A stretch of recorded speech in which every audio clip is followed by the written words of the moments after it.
Bienvenidos amigos a un programa más de Pensamiento Libre, que es un programa producido por la Universidad Iberoamericana Puebla.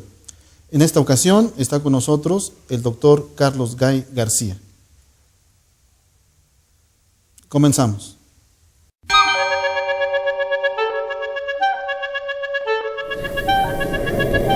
Tú y yo. Igual.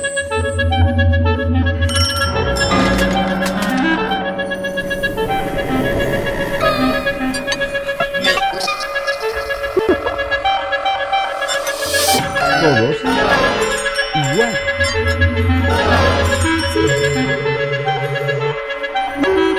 Todos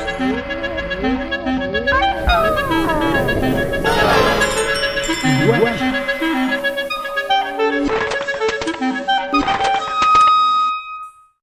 Pensamiento libre.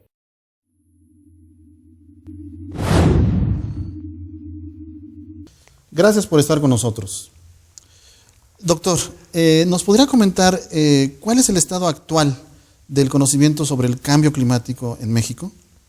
Bueno, digamos, a nivel, para empezar un poco y ponerlo en el esquema de lo que está pasando en el planeta, ¿no? Lo que sabemos, esto que está ocurriendo en el planeta y que ha sido recogido por el Panel Intergubernamental de Cambio Climático en su cuarto reporte de evaluación publicado en el 2007, ahí a grandes rasgos nos dice que el planeta se ha calentado como 0.7 de grado, un poco más de 0.7 de grado en los últimos 100 y pico años, que otra de las cosas que nos ha dicho es que el calentamiento es inequívoco. En otras palabras, no hay discusión acerca del problema. Aquí pudiera apuntar yo esta controversia que de repente surge por ahí de que si es de origen solar y son oscilaciones naturales del clima. En realidad ha quedado de alguna forma establecido que no es, el calentamiento no se debe exclusivamente al sol y que los causantes del calentamiento en realidad somos nosotros a través de la emisión de gases de efecto invernadero, entre ellos el más importante, que es el dióxido de carbono de origen, o sea, de origen de las actividades humanas. En este contexto, bueno, pues hemos visto que hay muchos sistemas biológicos y sistemas humanos que están siendo afectados por el cambio climático. Lo hemos visto pues a nivel de la agricultura de muchos países que empieza a estar perturbada. De esto estoy hablando ahora, de las evidencias, de las observaciones, de los cambios que estamos observando ahora. La modificación en especies que se encuentran en algunos ecosistemas que están desapareciendo, unos aparecen otros, y pues cosas que ocurren como sequías, inundaciones, este tipo de fenómenos, huracanes, la frecuencia de huracanes, bueno, la frecuencia y la intensidad se ha visto que de alguna forma han variado, sobre todo los huracanes más fuertes. Entonces hay un montón de evidencias que actualmente nos está diciendo que el clima está cambiando.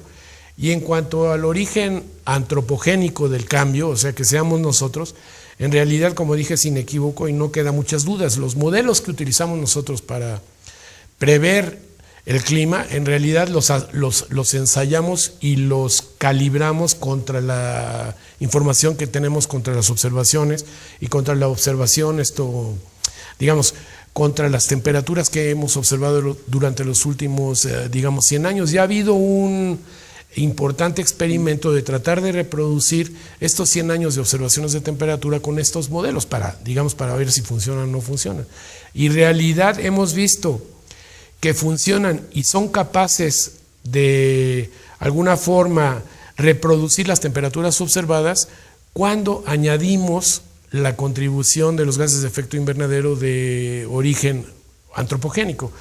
Cuando no hacemos esto, o sea, cuando nos concretamos a las variaciones naturales que pueden venir de variaciones en la energía del sol, o que pueden venir a partir de fenómenos como vulcanismo, ¿no?, que pone mucha ceniza o puede poner ceniza en la atmósfera, realmente cuando dejamos estos factores nada más dentro de nuestros modelos, no somos capaces de reproducir las temperaturas observadas. Entonces, cuando ponemos la contribución humana, sí podemos reproducir las temperaturas observadas. Y esto, pues a fin de cuentas, nos conduce a afirmar ahora con esta fórmula de lo inequívoco del cambio climático, ¿no? Y acompañado por todos estos otros eventos que estamos observando. El doctor Carlos Gay García es físico de la Facultad de Ciencias de la UNAM y doctor en astrogeofísica de la Universidad de Colorado en Boulder. Y desde entonces ha forjado una carrera científica con reconocimiento en el área de ciencias atmosféricas a nivel nacional e internacional. En México, que me hiciste la pregunta, en realidad para México, en realidad tenemos muchas observaciones, desafortunadamente todavía un poco a nivel anecdótico, y esto pues es una muestra de que la investigación es relativamente reciente y no se ha hecho de manera sistemática buscando, por ejemplo, este tipo de evidencias. Como digo, es anecdótica, pero existe, ¿no? Sabemos que los agricultores de Tlaxcala, de Tamaulipas y de otras regiones del país se quejan, por ejemplo, que las estaciones se les están cambiando. Sabemos de cafetaleros de Veracruz también, que están observando que, por ejemplo, pues ciertas cosas, que la nube esta de la nube que acompaña a los cafetales está subiendo en altura, en otras palabras, ya no la encuentran en niveles muy bajos. Entonces, tenemos que sería muy importante realmente organizar algunas campañas de investigación realmente en tratar de sistematizar estas observaciones para poder decir en México lo que se ha dicho en otras latitudes, ¿no? En realidad análisis de muchas bases de datos, pero sí sabemos que en México está cambiando, ¿no? Digamos que nos parecería importante saber qué tan confiables son los datos climatológicos que existen en México. Bueno, aquí tengo que de alguna forma calificar los datos en México. Podría decir que, bueno, he encontrado que en una gran cantidad de ellos, o hemos encontrado que en una gran cantidad de ellos falta mucha calidad, ¿no? Los datos son muy desiguales, no se han tomado con el rigor necesario. De repente desaparecen estaciones meteorológicas, de repente una estación la mueven de lugar porque la empieza a rodear otro tipo de, digamos, paisaje urbano, entonces la tienen que sacar del lugar, no queda récord en las bitácoras. Entonces cuando observamos los datos de repente hay saltos que pues nos los tenemos que explicar con mucho ingenio. Entonces realmente este es un punto en que nosotros en México podríamos mejorar muchísimo, ¿no? Mejorar en términos de los protocolos de observación y en los protocolos de registro de la información, y no enfrentarnos, como nos pasa muchísimas veces, a un trabajo bastante exhaustivo, cansado, de depuración de información. Entonces resulta que a lo mejor de miles de estaciones nos quedamos con cientos que son confiables y empezamos a tener ya dificultades para que nuestros resultados sean lo suficientemente generales, ¿no? Como para hacer afirmaciones muy, como diría yo, afirmaciones muy serias y muy estrictas. Ahora, a nivel global hay bases de datos que de alguna forma también nos ayudan a rellenar huecos en México. O sea, son redes internacionales. Nosotros usamos no sé cómo se llama, el National Data Center, por ejemplo, en Estados Unidos, que depende de la NOAA o depende de algún otro organismo allá. Y estos datos se han utilizado para reproducir los datos, por ejemplo, en algunas zonas faltantes. Entonces esto se llama reanálisis, hay datos de reanálisis que se llaman, ¿no?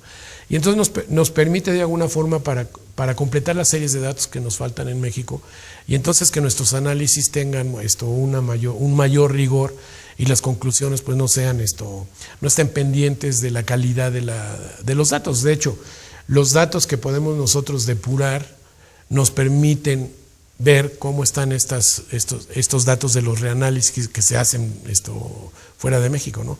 Pero pues ahora hay una gran riqueza de información gracias al internet y a estas agencias mundiales de información, o los holandeses, los canadienses, los americanos ponen en sus redes montones de información, ¿no? Benjamín Ortiz Espejel es ingeniero agrónomo, maestro en antropología social y doctor en ciencias, con una especialidad en el manejo de recursos naturales. Ha sido profesor de la Universidad Nacional, el Tecnológico de Monterrey, la Universidad Autónoma de Chapingo, la Universidad Iberoamericana Ciudad de México y de las universidades de Coahuila, Guanajuato y Veracruz. Las contribuciones que ustedes han desarrollado son pioneras en México, entiendo esto. ¿Qué nos podría comentar? Mire, digamos, el Centro de Ciencias de la Atmósfera de la UNAM, por ahí se inicia en 1977, pero en realidad nosotros heredamos una tradición muy larga, ¿no? Los primeros estudios sobre clima en México se publicaron por ahí de 1962, ¿no? Tengo que mencionar, hay un pionero en esto que se llama el doctor Julián Adem, ¿no? Que todavía nos acompaña, y se encuentra, digamos, semiactivo, pero se encuentra activo.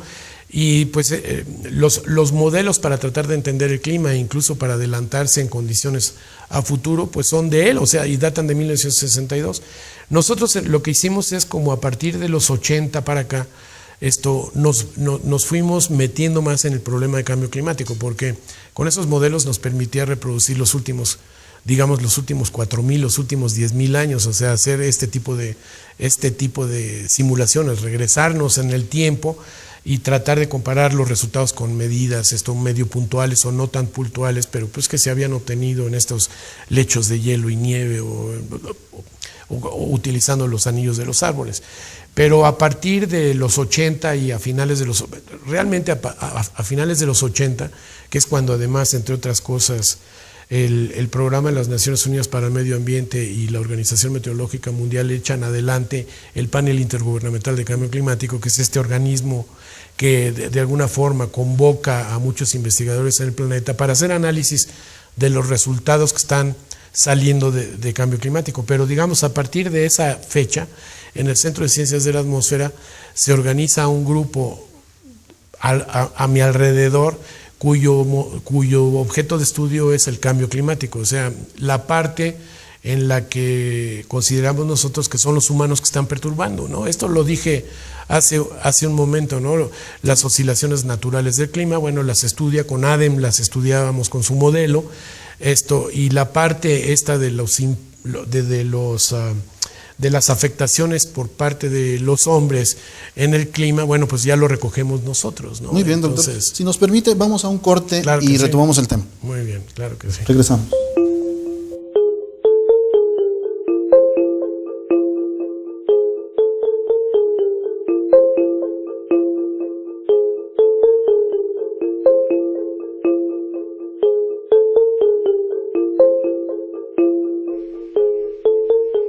Gracias por seguir con nosotros. Doctor, estábamos platicando sobre la historia de la conformación del grupo que usted dirige en la UNAM. ¿Qué nos podría comentar? Bueno, en realidad como digo, por ahí de 1988, cuando se funda este Panel Intergubernamental de Cambio Climático, el gobierno mexicano ha participado con bastante cercanía de todos estos tratados internacionales, y el problema, bueno, el cambio climático de alguna manera pues les interesó, participaron con cierta intensidad incluso en la fundación del Panel Intergubernamental de Cambio Climático, o sea, las negociaciones vienen de antes a nivel de gobierno. Ahora, una cosa que había venido ocurriendo es que de repente, pues el gobierno tenía que tomar alguna decisión o tenía que tomar algún partido en algunas negociaciones internacionales. Y esto se empieza a dar por ahí del 84, 85 con las negociaciones de lo que sería la Convención de Viena y más tarde el Protocolo de Montreal, que tenía que ver con las sustancias que afectan la capa de ozono. El gobierno entonces buscaba el apoyo de instituciones académicas, ¿no? Y una de las instituciones académicas que desde pues hace mucho tiempo tenía la reputación que el objeto de estudio era la atmósfera, pues entonces casi naturalmente se acercaban al Centro de Ciencias de la Atmósfera. Y esto ocurría, pues digo, desde principios de los 80 en cuanto al ozono. Y más tarde pues se continúa esta tradición. Ahora, generalmente una cosa que ocurría es que llegaban con un fajo de papel de unas 200 o 300 hojas que había que revisarse en menos de 24 horas, ¿no? Llegaban. Nos decía, doctor, aquí tiene usted este paquete, por favor, díganos cuál es su opinión y para cuándo lo necesitan esto, pues para mañana, ¿no? O para pasado mañana. Entonces nos planteaba siempre unos problemas de lectura rápida y tratar de pescar las cosas un poco al vuelo. Entonces, bueno, al centro se acercan cuando lo de las negociaciones en relación a cambio climático, y el primero que va a estas reuniones es el doctor Adem, ¿no? El doctor Gay es pionero en el desarrollo de estudios sobre el cambio climático en México y ha desarrollado un innovador enfoque multidisciplinario e integral que ha hecho que sus trabajos sobre vulnerabilidad, evaluación de impactos potenciales del cambio climático y posibles medidas de adaptación sean una referencia obligada en estudios de cambio climático en América Latina. Después de un rato de esta participación, en realidad al doctor Adem le parece un poco extraño las reuniones estas en donde están mezclados políticos y científicos, porque en realidad los asuntos de cambio climático, en cuanto dejaron lo académico puramente hablando, que eso ocurre por el 85, ¿no? Que hay una reunión en Woods Hole en Massachusetts y salen los científicos diciendo lo que puede ocurrir en el planeta en el futuro, y esto, pues mucha gente, entre ellos políticos y tomadores de decisiones, se alarman ligeramente por las consecuencias que se mencionaban ya entonces en diferentes sectores de la producción y la comida, los ecosistemas, etcétera, que son temas que se han venido conservando en la agenda.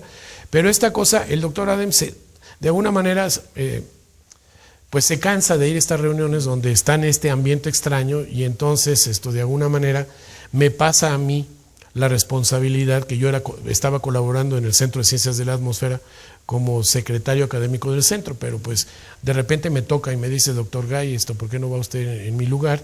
Y me voy yo con la representación de México como parte del Centro de Ciencias de la Atmósfera a estas reuniones del IPCC que ocurrían en algunos sitios. Entonces, ¿qué pasa? Me toca toda la documentación y de alguna forma no es que me empiece a dar cuenta, porque ya me daba cuenta que los aspectos ambientales se volvían muy importantes en cuanto que afectan a cuestiones económicas y sociales, ¿no?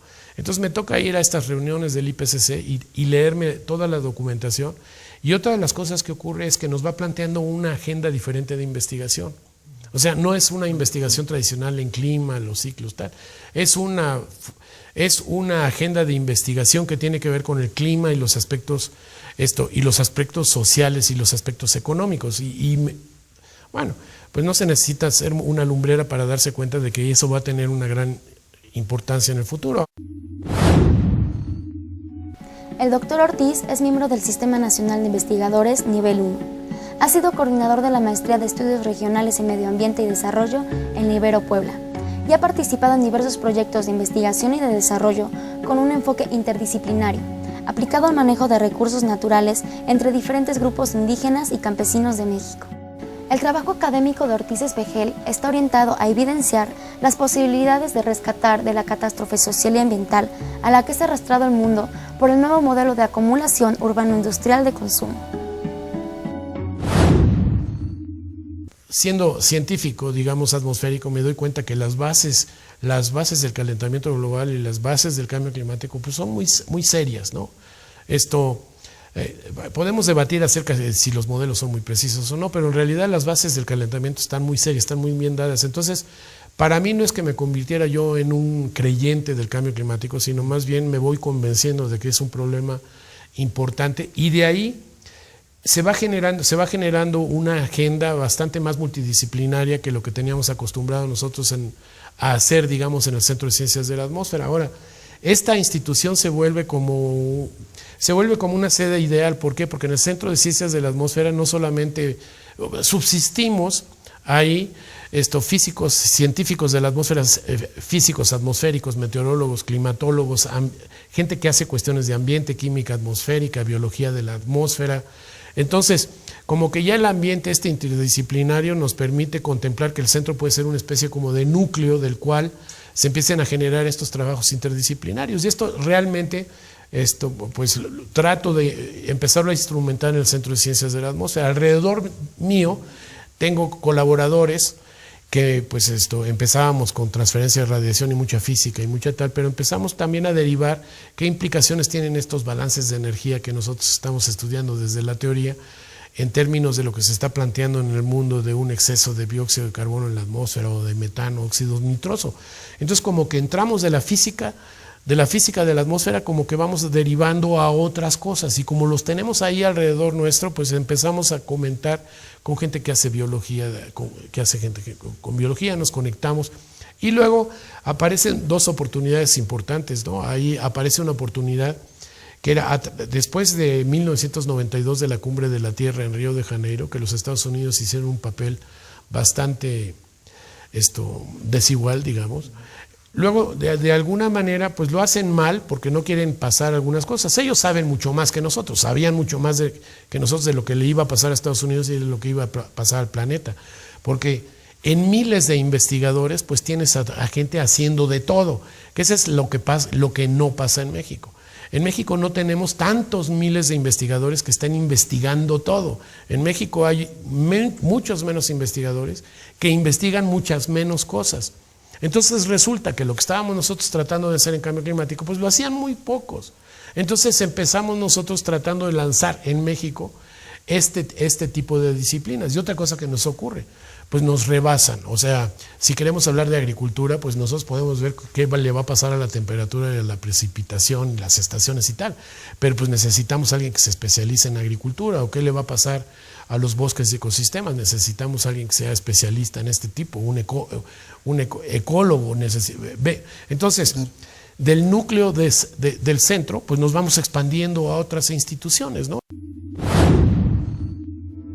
El Dr. Gay fue coordinador del proyecto Estudio de País, que consistió en el primer estudio a gran escala que habla sobre los posibles impactos del cambio climático en México. Dicho estudio se enfocó en 3 temas principales: la creación del Inventario Nacional de Emisiones, la generación de escenarios de cambio climático a escalas global, regional y local, y la evaluación de la vulnerabilidad del país frente al cambio climático en los siguientes sectores: industria y energía, asentamientos humanos, agrícola, agua, bosques, ecosistemas y zonas costeras.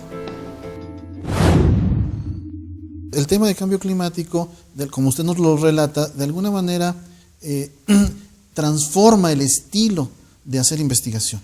Así es. Usted nos habla de la interdisciplina y que poco a poco es necesario ir integrando aspectos de lo social, de lo político, de lo económico, a los aspectos, digamos, de la física de la atmósfera, ¿no? Así es. Esto es algo que, bueno, supongo que está iniciándose para lo que es en México. En México está iniciándose, ¿no? Hay países, digamos, Estados Unidos o Holanda. Holanda se lo ha tomado más en serio. Los mismos ingleses tienen algunos... digamos, lo que nosotros pretendemos hacer en el Centro de Ciencias de la Atmósfera, o lo que quisiéramos hacer, es estos modelos integrados de evaluación que se llaman, ¿no? Y los modelos integrados de evaluación son modelos, en realidad son modelos que los hacemos a través de las matemáticas, estadística, matemáticas, la física, todo esto lo tratamos de meter ahí, la economía la tratamos de meter, porque la idea del modelo integrado es que yo de alguna forma trato de copiar un sistema como funciona ahora, ¿no? Pudiéramos hablar de, no sé, el cambio climático y la agricultura, ¿no? Pero el cambio climático depende de las emisiones, y las emisiones dependen del desarrollo tecnológico, y el desarrollo tecnológico también depende de cuánta inversión haya en ciencia y tecnología y cosas de esas. Eso lo pretendemos meter en un modelo que vaya desde la sociedad, la economía, la tecnología, las emisiones, los modelos de clima y los impactos en algún sector. Necesitamos energía que necesitará provenir de otros lados, ¿no? Sí, en ese sentido creo que el tema de alternativas energéticas es de primer orden. Así es. La inversión en ciencia y en tecnología, en ese orden, sería estratégico para el país. Actualmente, el Dr. Carlos Gay García es director del Centro de Ciencias de la Atmósfera de la UNAM y coordinador del capítulo sobre América Latina del panel intergubernamental sobre el cambio climático. Estos modelos integrados lo que nos permite es cambiarle aquí y ver qué resulta acá. O sea, no, se trata de una cosa como que objetivizamos algo que a lo mejor en un con una colección de expertos pudiéramos decir, bueno, ¿y tú qué opinas? Si le moviéramos a las emisiones de gases de efecto invernadero, ¿qué le pasaría al sector agrícola en México? Pero pues eso no pasa directo, pasa por la sociedad, por la economía, por tal. Y todo eso pretendemos poderlo modelar, ¿no? Esto es una, digamos, ahí sí es una ilusión mía académica que espero que me dé tiempo para verla hacer. Ya estamos haciendo algunas cositas, ¿no? Un poco de esto tiene que ver con el modelo Stern, por ejemplo, esta cosa que se publicó de los impactos económicos del cambio climático, ¿no? ¿Qué le parece, doctor, si nos comenta sobre este informe, pero necesitamos ir a un corte? Regresamos. Muy bien.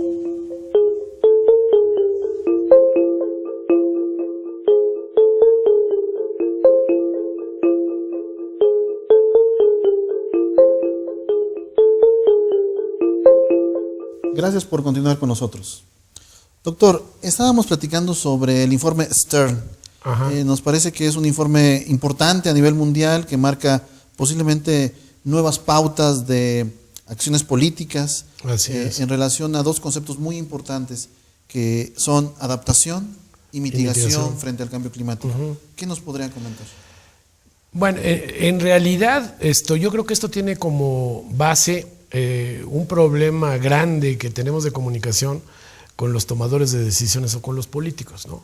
Y es cómo hacemos saltar de los estudios estos que hemos construido ya de impactos de cambio climático sobre diferentes sectores y sobre diferentes actividades, cómo hacemos saltar esto a los tomadores de decisiones, o sea, cómo los convencemos de que estamos hablando en serio, ¿no? De que es una cosa importante, ¿no? Muchas veces lo digo medio en broma o medio en serio, ¿no? Que esto lo he dicho, les he hablado a los diputados y he hablado con gente, con políticos, ¿no? Y de repente les digo, miren, pues lo que sabemos para México, así grandes rasgos, ¿no? La administración de agua en México se va a complicar muchísimo para mitad de siglo. ¿Por qué? Porque pues las zonas estas de aridez van a aumentar en el país. Es posible que llueva menos hacia el norte, del centro al norte del país, y el noroeste probablemente menos. No sabemos muy bien qué va a pasar en las zonas donde llueve mucho ahora, como Tabasco. Realmente hace 2 semanas estaba yo ahí y me comentaban que ellos estaban sintiendo, o sea, que estaban sintiendo falta de precipitación. Algunos de nuestros modelos nos indican que la precipitación en esa región también va a bajar. Ahora ese es el sureste mexicano donde llueve mucho, ¿no? Entonces, que la agricultura temporalera se va a perjudicar en México, que el 50% de la cobertura vegetal va a cambiar de características, que bosques de coníferos van a desaparecer, pino encino, que va a ser sustituido por matorral. Todo esto se les dice así, y entonces me quedan mirando muy seriamente y me dicen algo así como, no, pero en realidad no pasan de un poco así como una sorpresa, pero como que todavía les estoy hablando de Marte, ¿no? Cuando en realidad les estoy hablando de qué es lo que va a pasar, de qué es lo que puede pasar en México. Yo creo que esto no es único de este país, ¿no? Donde los políticos no saben cómo reaccionar ante un estudio en el que se les dice que el 50% de la cubierta vegetal va a cambiar en el país. Esto tiene que ver con la deforestación, en parte, porque el cambio climático, lo que hace el cambio climático es intensifica y empeora y pone de manifiesto nuestras peores maneras de actuar en la naturaleza, ¿no? Si deforestamos, el cambio climático va a deforestar más rápido, ¿no? Porque produce, por ejemplo, sequía en la periferia del bosque, hay más riesgo de incendios forestales, por lo tanto, el riesgo aumenta y esto contribuye a la deforestación. O sea, se producen como estos procesos de retroalimentación. Entonces, ¿cómo llegarle a los políticos? Pues la única manera de llegarles es por la vía de los votos o de la vía del dinero. Entonces ha habido una especie de intención grande y esfuerzo importante en tratar de convertir cómo serán estos impactos en el futuro, cuánto nos va a costar convertirlo a pesos y centavos o a dólares o a lo que sea. Y realmente el gobierno británico encargó a Nicholas Stern, este señor muy importante, que hiciera este tipo de estudio, y él se lanzó a hacerlo en grande, lo hizo en realidad para todo el planeta, y bueno, pues sus conclusiones se han estado diciendo una y otra vez, aunque realmente uno esperaría que hubiera más gimnasia al respecto, ¿no? O sea, ya sabemos, Stern dice que nos podríamos estar gastando 1% del Producto Interno Bruto mundial ahora en reducir emisiones para tratar de alguna forma de evitar que los costos del cambio climático en el futuro representen entre el 5 y el 20 y tantos % del Producto Interno Bruto mundial, ¿no?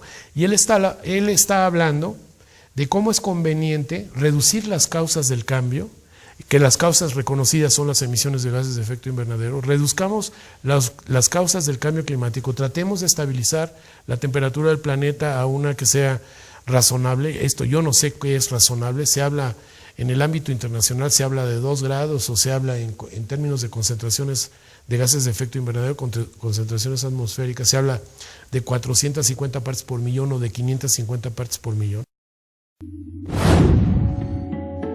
Como alternativa, Ortiz Espejel propone una nueva relación a la que no duda llamar sustentable, desde la experiencia concreta de los actores sociales que proponen una manera distinta de entender y gestionar las relaciones entre seres humanos y sistemas naturales. Mi opinión personal aquí la puedo decir, no nos conviene a México, 2 grados no nos conviene, de acuerdo a lo que se ha dicho en el panel intergubernamental de cambio climático. Los estudios que hemos realizado en México nos están diciendo que temperaturas globales de ese tamaño ya nos harían daño. Entonces, el punto es que al mundo en términos generales le conviene más dedicarle dinero a la mitigación, a la reducción de las emisiones de gases de efecto invernadero para lograr estas estabilizaciones a niveles que no interfieran peligrosamente con los sistemas, digamos, humanos, que es, digamos, uno de los objetivos de la Convención Marco de Cambio Climático.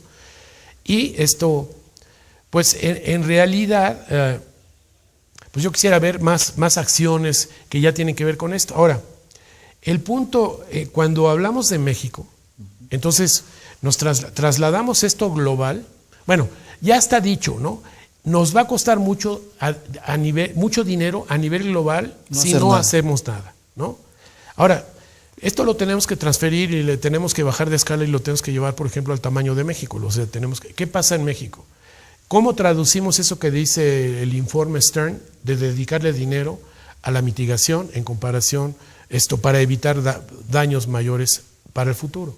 Y aquí es donde me suena a mí que a veces los argumentos que se hicieron, bueno, el Stern nos dice que si invertimos ahora en reducir las causas del cambio climático, nos vamos a ahorrar un montón de dinero a la hora de los impactos y de los efectos del cambio climático sobre todos estos sectores productivos, la economía, de hecho la economía mundial. Cuando bajamos esto de escala y lo llevamos a nivel de México, ¿cómo traducimos eso? Hay un estudio Stern mexicana a la mexicana, ¿no? Que está por ahí, creo que en la página de Semanat se puede consultar, pero yo puedo decir que la conclusión no está muy bien para México. ¿Por qué? Y si interpreté mal, pues me disculpo, ¿no? Y si interpreté bien, pues espero que esto se arregle el asunto, ¿no? Se habla también del hecho de que a México le convendría más o menos en los mismos gastarse de este orden en la mitigación para evitar costos mucho mayores que pudieran estar, bueno, entre el 6 y el 20 y tantos o el 30% del Producto Interno Bruto mexicano. En eso se estimaron los costos de los impactos del cambio climático en el futuro.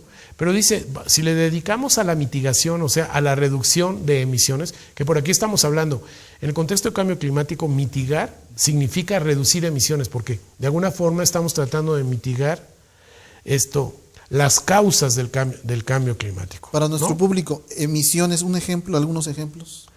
Pues emisión significa cuánto emite el sector transporte en México a la hora de quemar gasolina, diésel, etcétera, o cuánto emite el sector energético en México para producir la electricidad que todos consumimos, la que estamos aquí consumiendo. Esto se produce porque se quema petróleo o algún derivado de él, se quema en una termoeléctrica que produce la electricidad, que la mandan vía cables y aquí la utilizamos, ¿no? Entonces, en realidad, el argumento no es del todo, ¿cómo diré? No es completo. ¿Por qué? Porque yo puedo dedicarme a vamos a dedicarle el 1% del Producto Interno Bruto mexicano a la reducción de emisiones en México. Pero México en el contexto global emite el 1.5% de las emisiones globales. Quiere decir que si los que más emiten no reducen sus emisiones, México va a vivir con cambio climático. Entonces realmente las emisiones en México, pues sí, gastémonos dinero en reducir emisiones, pero yo recomendaría más bien estarnos pensando, gastar dinero en lo que sería en el contexto mexicano, en la adaptación al cambio climático. O sea, lo que hemos podido prever o lo que podemos prever, para lo cual necesitamos conocer mucho más, pues vamos viendo cómo nosotros adaptamos nuestros sistemas de producción y nuestros sistemas de alerta temprana y nuestros sistemas de cómo interactuamos entre unos y otros para tratar de que los impactos del cambio climático que se van a traducir en México en el futuro, en términos de sequías, inundaciones, más huracanes posiblemente, problemas, ya dije, con la administración del agua, con la producción de comida, pues no hay agua, hay que regar las cosas para que crezcan, ¿no? Entonces vamos a tener toda esa serie de problemas. ¿Qué pensamos que pudiéramos hacer para que México pudiera sobrevivir ante un planeta que sea 2 grados más caliente que ahora? Que eso es lo que se está negociando a nivel internacional. Entonces, de eso no lo tenemos todavía muy claro. Esto se llama adaptación al cambio climático. Por el otro lado tenemos los impactos del cambio climático, cuán vulnerable es el país al cambio climático, es muy vulnerable, y la vulnerabilidad en ciertos sentidos se la da a uno. ¿Cuántos recursos tiene uno disponible para enfrentarse a estos problemas que de alguna forma no los teníamos contemplados? Bueno, pues México aparentemente está como muy apretado. Siempre decimos que estamos muy apretados de dinero, ¿no? Podemos ahora absorber malamente una caída del Producto Interno Bruto del 10% por otras razones, ¿no? O sea, esto nos puede dar una idea de cómo pudiéramos estar en el futuro. Esto se podría volver crónico si los impactos del clima por ahí del 2050 representan un 6 o 7% del Producto Interno Bruto que pudiéramos tener en caso de estar mejor preparados, ¿no? Entonces yo digo aquí que México necesita dedicar mucho dinero y muchos recursos a las cuestiones de la determinación de los impactos de las vulnerabilidades y de qué vamos a hacer para adaptarnos a aquello que estamos viendo, y pues construir muchos escenarios, porque el planeta está negociando ahora, bueno, en este momento están negociando, creo que están en Tailandia, en Bangkok, se están reuniendo porque luego van a tener otra reunión en Barcelona, y finalmente a fin de año, en diciembre, van a estar discutiendo en Copenhague el régimen posterior a Kioto. O sea, ¿qué vamos a hacer después de Kioto? Y aquí ya estamos hablando de que todos los países, de alguna forma o de otra, contribuyan a la reducción de emisiones, cosa que yo creo que es necesario, ¿no? Hay países importantísimos como China o la India, ¿no?, que se están desarrollando a una razón importantísima, que van a estar emitiendo, o sea, si no consiguen generar energía a partir de otras fuentes que no sean los combustibles fósiles, pues el planeta va a estar emitiendo todavía mucho más dióxido de carbono del que está emitiendo ahora, cuando los chinos, que son del orden de 1.300 millones de personas, pues quieran consumir y quieran vivir también como los americanos. O sea, acabo de ver una revista en que dice, si todos quisiéramos vivir como los americanos, necesitaríamos como 5 planetas y medio como el que tenemos. O sea, no hay manera, pero tampoco se les puede impedir a los países en vías de desarrollo, entre los que se cuenta México, que no se desarrolle para mantener la fiesta en paz. El Dr. Gay fue representante del gobierno mexicano ante el panel intergubernamental y la Convención Marco sobre Cambio Climático. Yo creo que una de las mejores adaptaciones que pudiera estar haciendo México en términos de cambio climático es conocer más qué es lo que le va a pasar al país, para conocer qué pudiéramos hacer dadas ciertas condiciones. Ahora, los modelos no dan predicciones, o sea, no es la esfera de cristal. Los modelos, hay un montón de modelos y lo que nos dan es una especie de gama de posibilidades. O sea, hay unas que son muy feas y otras que no son tan feas. Entonces tenemos que nosotros desarrollar una especie de toma de decisiones que tendrá que ser secuencial o una detrás de otra, porque tendremos que ir observando el clima. Por ejemplo, observaciones. Decíamos que en México lo tenemos muy pobre las redes de observación son muy pobres. Habría que mejorarlo muchísimo, ¿no? ¿Qué nos va a pasar en diferentes lugares, ya al nivel de estatal, por ejemplo? ¿Qué le va a pasar a Puebla? Ahora Puebla está embarcada en un estudio que de alguna forma le permitirá determinar, digamos, en orden cero, cuáles son sectores importantes o cuáles son sectores que van a verse más o menos afectados. Esto lo tendríamos que multiplicar muchas veces y sobre todo también tenemos que volcarnos al lado de qué es lo que vamos a hacer, qué es lo que vamos a hacer para adaptarnos. Y ahí, como mencionabas, pues es importantísimo la inversión en México en ciencia, tecnología y educación. O sea, la mejor adaptación que pudiéramos hacer es invertir mucho dinero en ciencia, en educación, vamos a ponerlo en ese orden, porque los jóvenes de ahora son la gente que va a vivir este futuro que nosotros ya podemos prever que no va a ser tan bonito como el actual. Bueno, la verdad de bonito no tiene nada el actual, pero pudiera estar peor. O sea, para acabarla de fastidiar, aparte de lo que estamos nosotros experimentando ahora, pues podrían estar experimentando sequías muy serias, o inundaciones muy intensas, falta la comida, va a ser un lío en el planeta, cómo vamos a estar llevando comida de un lado a otro, los graneros del mundo van a moverse del lugar. Y todo esto representa en México que tenemos que conocerlo bien. Y para conocerlo bien hay que invertir. O sea, México no se va a adaptar de ninguna manera si vamos a depender de lo que nos digan los demás. O sea, nos vamos a adaptar a la medida de los demás, que los demás también cuando tienen los dados cargados, pues nos van a decir que perdimos, ¿no? Qué pena, ustedes perdieron, ¿no? Pues son un país tropical o subtropical. Sí, ¿no? Aquí el tema de la diversidad ecológica y geográfica de México nos ofrece múltiples alternativas de generación de energías limpias. Así es. Yo creo que es un tema que podremos retomar en el siguiente segmento, si nos permite, doctor, y claro con eso sí. redondear el programa. Muy bien. Continuamos en un minuto.